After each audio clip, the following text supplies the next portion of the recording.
Hello बच्चों, आज हम स्टार्ट करते हैं अपनी फर्स्ट एक्सरसाइज जो कि पहले चैप्टर से रिलेटेड है, natural resources, air, water and land. ये एक्सरसाइज के कुछ क्वेश्चंस है जिसके मैं अभी आपको आंसर्स बता रही हूँ। पहला क्वेश्चन है, the layer of ozone gas absorbs dash dash rays that come from the sun to the earth. इसका मीनिंग क्या है कि जो ओजोन की लेयर है वो किस रेज को एब्जॉर्ब करती है, सन के थ्रू जो रेज निकलते हैं उनका। तो उसका करेक्ट आंसर है ultra violet rays, that is we can also say that UV rays. Okay, अभी दूसरा क्वेश्चन है, ये देखो दूसरा क्वेश्चन है, of the total water available on the earth fresh water dash dash percent, कितने परसेंट फ्रेश वाटर अवेलेबल है अपने अर्थ पे।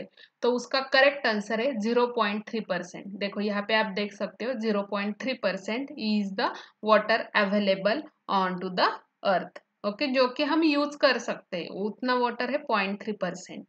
नेक्स्ट क्वेश्चन है, both dash dash and dash dash constituents are present in the soil। इसका correct answer है biotic and abiotic। Both biotic and abiotic constituents are present into the soil। Okay, ये हो गया first question complete. अभी second है, why it is said that। अभी जो आगे के क्वेश्चन है कि उनको वो ही क्यों बोलते हैं, इसका हमें आंसर देना है। उसमें से पहला पार्ट है, the ozone layer is protective shell of the earth. ऐसा क्यों बोला जाता है, ओजोन लेयर को प्रोटेक्टिव शेल क्यों बोला जाता है? Because it absorbs the harmful ultraviolet radiation of the sun, जो कि अपने बॉडी के लिए बहुत ही हानिकारक होते हैं। अगर वो डायरेक्टली हमारे बॉडी के ऊपर आएंगे तो मे बी अपनी बॉडी को कुछ ना कुछ हार्मफुल हो सकता है। तो इसलिए जो ओजोन लेयर है वो इस अल्ट्रावायलेट रेज को क्या करती है, एब्जॉर्ब कर लेती है, जिसके थ्रू वो अर्थ पे नहीं पहुंचते। And due to these radiation if reach the earth surface which can cause the skin cancer as well. So ये सब किसकी वजह से अवॉइड होता है, ओजोन लेयर की वजह से। That's why it is known as protective shell of the earth. Next question है, why water is called as life। water is a life, ऐसा क्यों बोला जाता है? Because all the biochemical process which occur into the plant and animals, again our surroundings, require the water to function properly। अब हमें लगता है plants के लिए, एनिमल्स के लिए कुछ भी फंक्शंस परफॉर्म करना है तो वाटर की जरूरत रहती है। And it is required for existence of life on the earth as it is an essential component of all biological processes। We cannot imagine our lives without the presence of water। हमें कुछ भी normal भी चीज करनी है, देखो नहाना है, पानी पीना है, हमें किसी प्लांट को पानी डालना है, एनिमल्स को देना, तो हर जगह पे पानी लगता है। इवन हम एक दिन भी बिना वाटर के नहीं सोच सकते, इसलिए वाटर को हम क्या बोलते हैं, water is a life. Okay, अभी नेक्स्ट क्वेश्चन की तरफ चलते हैं जो कि है, sea water is useful even though it is not portable. अभी सी वाटर जो रहता है वो कैसा रहता है, सॉल्टी रहता है ना, हम डायरेक्टली वो यूज करते हैं क्या, नहीं, बट फिर भी हम ऐसे क्यों बोलते हैं कि it is useful? Because water from ocean can be use for making the hydro electricity. अभी आपके घर में जो भी बिजली आती है तो आपने कभी सोचा होगा हाइड्रो, या फिर सुना होगा हाइड्रो पावर प्लांट्स वगैरह। जिसके थ्रू हम क्या बना सकते हैं, इलेक्ट्रिसिटी बना सकते हैं, जो कि एक रिन्यूएबल सोर्सेस है। दैट मीन्स वो डायरेक्टली हम क्या यूज कर रहे हैं, पानी यूज कर रहे हैं, जो कि हमें डायरेक्टली नेचुरली मिलता है, उसके थ्रू हम इलेक्ट्रिसिटी प्रोड्यूस करते हैं। Again we can say that it is it can be use as a cheap transport method. हम सी के थ्रू भी क्या करते हैं, ट्रेवलिंग करते हैं ना। और जो न्यूक्लियर पावर प्लांट्स रहते हैं उसमें कूलेंट रिक्वायर्ड रहता है। दैट मीन्स एक वाटर चाहिए जो कि ठंडा करने के लिए लगता है, क्योंकि उसमें बहुत ज़्यादा टेम्परेचर रहता है। तो ये सब के लिए हमें वाटर की ज़रूरत रहती है, और ये जो डिमांड्स फुलफिल होती है ये सी वाटर के थ्रू होती है। इसलिए हम इसे sea is useful even though it is not portable ऐसा बोलते हैं। अभी हम बढ़ते हैं नेक्स्ट क्वेश्चन की तरफ। व्हाट विल हैपन इफ, अगर, पहला क्वेश्चन है microbes in the soil get destroy, जो भी माइक्रोब्स अवेलेबल है सॉइल में वो अगर डिस्ट्रॉय हो जाते हैं तो क्या होगा? तो जो सॉइल में फर्टिलिटी जैसी जो फंक्शनैलिटी वो क्या हो जाएगी, लॉस्ट हो जाएगी। Because microbes is the source of nutrient of the soil, nutrition provide करने का काम कौन करते हैं, माइक्रोब्स करते हैं। अगर वही नहीं रहेंगे तो जो उसकी फर्टिलिटी की जो प्रोसेस है वो भी लॉस्ट हो जाएगी। सो ये हो गया पहले क्वेश्चन का आंसर। अभी सेकंड है, the number of vehicles and factories in your surrounding increases, अगर जो भी हम व्हीकल्स यूज कर रहे हैं या फिर हमारे आसपास जो फैक्ट्रीज है अगर ये ज्यादा मात्रा में हो जाते हैं तो इसका क्या अफेक्ट होगा? तो क्या हो जाएगा, एयर पोल्यूशन बढ़ेगा, नॉइज पोल्यूशन बढ़ जाएगा। और क्या होगा, अगर ज़्यादा व्हीकल है और ज़्यादा इंडस्ट्रीज चाहिए, फैक्ट्रीज चाहिए, तो हमें क्या होगा, जो आजू बाजू के अपने पेड़ है वो भी हमें क्या करने पड़ेंगे, कट करने पड़ेंगे for the factory plants, and also to make the way for them and thus resulting in damage of the environment. So to avoid the damage हमें जो फैक्ट्रीज और व्हीकल से इसके नंबर भी या फिर कंटिन्यूसली ज़्यादा मात्रा में नहीं रहना चाहिए या फिर वो अफेक्ट करेगा हमारे एनवायरमेंट पे।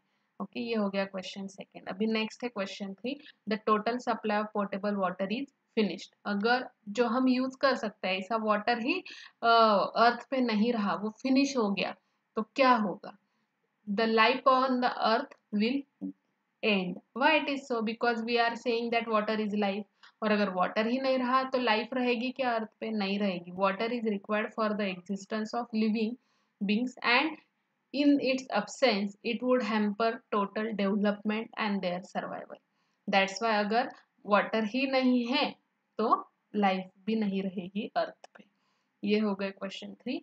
अभी हम नेक्स्ट क्वेश्चन की तरफ बढ़ते हैं जो कि है question four, match the following. Okay, यहाँ से भी मैं आपको देखो, अभी यहाँ पे आप देख सकते हो मैच द फॉलोइंग, यहाँ पे ग्रुप ए दिया है और एक ग्रुप बी दिया है। ग्रुप ए में क्या है, डिफरेंट डिफरेंट कंपोनेंट्स देयर, वो हमें रिलेट करने हैं ग्रुप बी के साथ। तो हम इसके आंसर्स देखते हैं। सो अभी देखो, कार्बन डाइऑक्साइड है जिसे हम क्या बोल सकते हैं, प्लांट्स और फूड प्रोडक्शन के लिए मोस्टली कार्बन डाइऑक्साइड यूज होता है। ऑक्सीजन है वो कंबशन के लिए यूज होता है। नेक्स्ट, वाटर वेपर कहाँ से मिलता है, रेन से होता है। और जो माइक्रोब्स रहते हैं वो क्यों होते हैं, जनरेशन ऑफ सॉइल के लिए यूज किए जाते हैं। तो ये हो गए हमारी मैचिंग पेयर। सो जो ग्रुप ए में ऑप्शन वन है उसका आंसर रहेगा ग्रुप बी का पॉइंट सी। ग्रुप ए में जो सेकेंड है उसका ऑप्शन रहेगा ग्रुप बी का D point. Then group A में जो थर्ड है वाटर वेपर, उसका सही पेयर रहेगा ग्रुप बी का ऑप्शन बी। और जो ग्रुप ए में फोर्थ ऑप्शन है माइक्रोब, उसका सही आंसर या फिर सही पेयर रहेगा ग्रुप बी में ए, जनरेशन ऑफ सॉइल। ओके, चलो अभी हम नेक्स्ट क्वेश्चन की तरफ बढ़ते हैं जो कि है question number 5, name of the following. हमें अभी यहाँ पे उन्होंने कुछ ऑप्शन दिए, उसके हमें नेम बताने, constituents of the biosphere. So इसका सही आंसर है hydrosphere and atmosphere. Then next है बायोटिक कंस्टिट्यूट ऑफ सॉइल, तो उसका सही आंसर है माइक्रो ऑर्गेनिज्म एंड इंसेक्ट्स। जो स्मॉल स्मॉल आप इंसेक्ट्स या फिर कीड़े रहता है छोटे छोटे, तो वो क्या रहते हैं, biotic constituents of the soil. Next है fossil fuel, coal and petroleum, these are the fossil fuels. Next है inert gases in the air. So कौन कौन सी इनर्ट गैस है एयर में, so oxygen and nitrogen, these are the part of inert gases into the air. And next है gases that are harmful to the ozone layer. ऐसा कौन सा gas है जो हार्मफुल है, ओजोन लेयर को डिस्ट्रॉय करता है या फिर उसकी लेयर की थिकनेस कम करता है, तो उसका आंसर है कार्बन टेट्रा क्लोराइड। ओके, अभी नेक्स्ट है ट्रू एंड फॉल्स। अभी कुछ क्वेश्चन थे, उसका आंसर मीन्स वो सही है कि गलत ये हमें बताना है। ओके, सो फर्स्ट है land and soil are the same thing. No, it is a false. Land different part है जो कि एक सरफेस है अर्थ का, और सॉइल जो है वो क्रिएट होती है, तो इसलिए land and soil both are the different, that's why this is the false. The water is in lake is called as ground water. जो लेक में वाटर है उसे हम ग्राउंड वाटर बोलते हैं क्या? नहीं। जब हम कभी गड्ढा खोदते हैं और उसके नीचे हमें जो वाटर मिलता है उससे हम बोलते हैं ग्राउंड वाटर, इसलिए ये भी हो गया फॉल्स। नेक्स्ट है, it takes about 1000 years to form 25 centimetre thickness of layer. ये भी क्या है? फॉल्स है। क्यों फॉल्स है? क्योंकि 1000 years लगते हैं, ये सही बात है, बट 25 सेंटीमीटर की थिकनेस रहती क्या? नहीं, 2.5 सेंटीमीटर। तो यहाँ पे पॉइंट का डिफरेंस है बच्चों, तो ये हमेशा ध्यान देना कि 25 सेंटीमीटर है कि 2.5 सेंटीमीटर है। ओके, सो ये भी फॉल्स हो गया। नेक्स्ट है, radon is use in the decorative lighting. Okay, so it is again false. Okay, क्योंकि डेकोरेटिव में हम नियॉन यूज करते हैं मोस्टली, सो ये भी आंसर फॉल्स हो गया। अभी नेक्स्ट है question 7, answer in your own words. आपको एक्सप्लेन करना है क्या रहता है। देखो, explain with the help of diagram how soil is form. Soil कैसे क्रिएट होती है, ओके, ये आपको एक्सप्लेन करना है। सो सबसे पहले आपको तो डायग्राम ड्रॉ करनी है। डायग्राम ड्रॉ करने के बाद उसका आपको एक्सप्लेनेशन देना है। सो ये देखो, ये तो डायग्राम हो गई। यहाँ पे आप ह्यूमस बोल सकते हो उसको, ये फर्स्ट लेयर को। उसके बाद क्या रहती है, जो सॉइल रहती है वो गया इमेच्योर सॉइल, मैच्योर सॉइल। उसके बाद ये बेड रॉक्स रहते हैं, जो कि स्मॉल रॉक्स भी रहते हैं, और पेरेंट रॉक और बेड रॉक ऐसे भी आप उससे बोल सकते हो। So soil is form by the process of weathering during which rocks breaks down to form the soil particles. Okay, जो बड़े रॉक रहते हैं ना, वो छोटे छोटे पार्टिकल्स में डिवाइड होते जाते हैं, ब्रेक होते हैं, और धीरे धीरे उसमें क्या रहता है, जो वेदरिंग है, it can be physical, chemical and biological. So bed rocks break down into the pieces due to the effect of heat, cold, water, wind and rain, microbes, insects. Okay, इसके थ्रू वो क्या रहता है, उसमें different different तरह की chemical, biological और physical reactions होती है। और जो भी ट्री के रूट्स होते हैं उसके थ्रू भी क्या होता है, वेदरिंग होता है, और ये सॉइल को क्रिएट करने में हेल्पफुल होता है। ओके, अभी नेक्स्ट है, why is there a shortage of water even though it occupies about 71% of earth surface। हम ऐसा क्यों बोलते हैं कि वाटर का शॉर्टेज है? अगर हमने देखा कि 29% लैंड है और 71% पानी है अपने अर्थ पे, तो ऐसा क्यों कहा जाता है? अगर इतनी ज्यादा मात्रा में वाटर का एरिया ऑक्युपाइड है अर्थ पे, तो शॉर्टेज क्यों बोलते हैं? सो देखो, although water occupies 71% of earth surface but it is not potable water। क्यों? क्योंकि मोस्ट ऑफ द वाटर जो अवेलेबल है which is in the form of sea and ocean, so वो मोस्टली जो वाटर है वो सॉल्टी है, सॉल्टी नेचर में है, और this in water has its limitations and can not be use for many purpose. Okay, ये तो हो गया about salty water.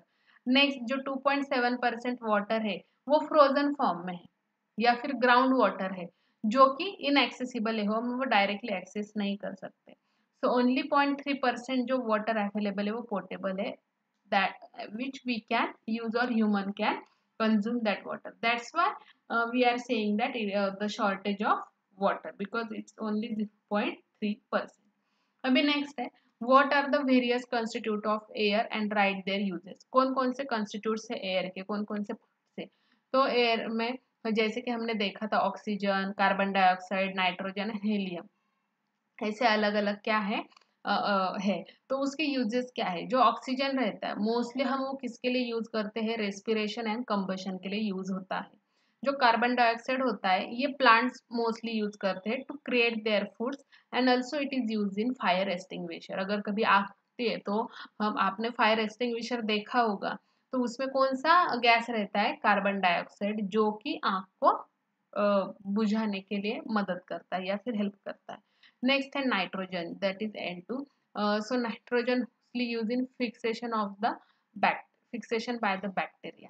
And helium, helium जो है mostly जो कि एयरशिप है, या फिर जो स्ट्रीट लाइटिंग रहती है, या फिर generating lifts in the airship. आपने देखा होगा बलून रहते, देखो उसमें हेलियम गैस रहता है जो हवा में उड़ता रहता है। तो ये सब हम यूज करते हैं और ये इसके पर्पजेस है। अभी नेक्स्ट है, why are air, water and lands considered to be valuable natural resources. इससे ही हम नेचुरल रिसोर्सेस बहुत ही वैल्यूएबल है, ऐसा क्यों, इसको ही हम इतना इम्पोर्टेंस क्यों देते हैं? क्योंकि अगर अभी पहले हम देखते हैं इम्पोर्टेंस ऑफ एयर। देखो, importance of air can be understood by the fit that earth supports life because of the presence of this air in our surrounding, and it is required for various biological functions and biochemical cycles। अगर air ही नहीं है, हवा ही नहीं है, तो हम जी पाएंगे क्या? नहीं जी सकते। इसलिए air is very much important part of our life. Next है importance of land. All terrestrial organism live on the terrestrial organism lives on the land. We use it for purpose of land farming, building the houses, road, etc. The plant and animal also uses to grow onto the land. Okay, जो mineral which we obtain from the deep inside the earth are also important resources. For example, petrol, coal, etc. सो हम रहने के लिए क्या चाहिए? जगह चाहिए। अगर हमें घर वो चाहिए तो उसके लिए भी हमें लैंड ही चाहिए। हमें रोड क्रिएट करने उसके लिए भी हमें लैंड चाहिए। प्लांट्स लगाने हैं तो उसके लिए भी लैंड ही चाहिए। तो ये है, अगर यही लैंड ही नहीं रही तो क्या हम सर्वाइव कर सकते हैं? क्या नहीं। इसलिए लैंड भी इतनी ही इम्पोर्टेंट है। और लास्ट में आता है इम्पोर्टेंस ऑफ वाटर। क्यों वाटर इतना इम्पोर्टेंट है? क्योंकि हमें ईच एंड एवरी एक्टिविटी के लिए वाटर लगता है। अपने बॉडी को बैलेंस रखना है या फिर कुछ भी बायोकेमिकल प्रोसेस है, कोई भी प्रोसेस हो, उसके लिए हमें क्या लगती है? वाटर की ज़रूरत रहती है। और जो अगर वाटर नहीं रहा तो हम रह ही नहीं सकते। बिना वाटर के we can not live. That's why we are saying that water is a life. That's why it is very much important part of our life. So बच्चों, ये हो गई एक्सरसाइज। आज हमने एक्सरसाइज देखी है और मैंने आपको आंसर्स भी बताए कि क्यों ये इतना इम्पोर्टेंट है और क्या। तो ऐसे ही पढ़ाई करते रहना और आगे बढ़ते रहना। Thank you.